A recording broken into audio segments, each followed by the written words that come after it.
Welcome back, folks. It is 9:18 on this wonderful Monday evening. I'm Josephine Sage. Let's jump right into the forecast. Right now, as we take a look outside at America's Mattress Live Tower Cam, we've got these super clear skies, and we're actually going to expect clear evenings and lots of sunshine during those afternoon hours as we get throughout these last 2 days of October and into those first couple days of November.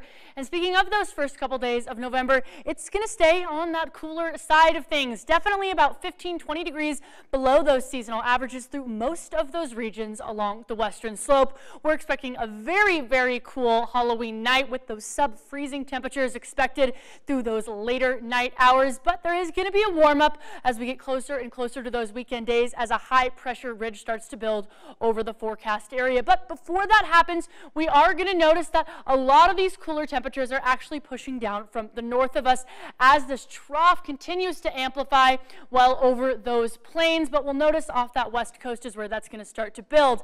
And I did mention colder Halloween temperatures. We'll notice as you're headed out and about to go trick-or-treating. 5 p.m., 54 degrees. 7 p.m., dropping down to 47. And by 9 p.m., 41 degrees. So put jackets over those costumes. I know. You can't have that full effect, but it's definitely going to be on that cool side of things. And I did mention that high-pressure ridge that's going to continue to build and push out those cooler temperatures by the time we get into Wednesday, as the time we get into Thursday. That's when they're going to start to amplify, and we'll jump back up into those 60s for the afternoon temperatures to be right up closer to those seasonal averages. And I do want to talk about the snow that we've received this past weekend. Over those mountain passes, there is upwards of just about 12 to 15 inches in some regions.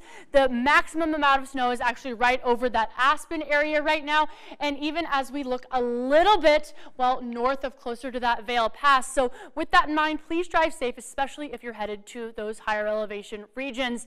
And as we take a look into, well, what we're feeling right now, very close to sub-freezing temperatures in Grand Junction, 33 degrees, 27 in Moab, sub-freezing in Montrose right now at 30, 26 in Gunnison, and 18 cool degrees as we look towards Aspen as well.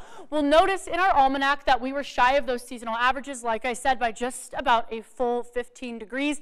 And even on that low end of things, feeling on that cool side of things at 20 degrees from last night. Now, speaking of tonight, 24 in Grand Junction, 21 in Montrose, Gunnison, getting down to -1 in Carbondale, Aspen feeling single digits and teen temperatures throughout the evening hours. Now, we'll notice that it's still due to that same trough that's pushing its way on down from those northern areas, but that'll start to move on out again as that high pressure ridge amplifies and we get into those 60s as soon as Thursday.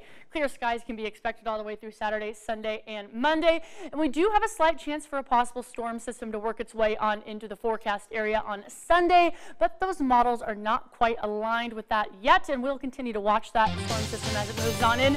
Montrose, same kind of trend, a few degrees cooler, even getting down to 21 degrees on Halloween evening. Keep those jackets out, but make some plans for some possible outings this week.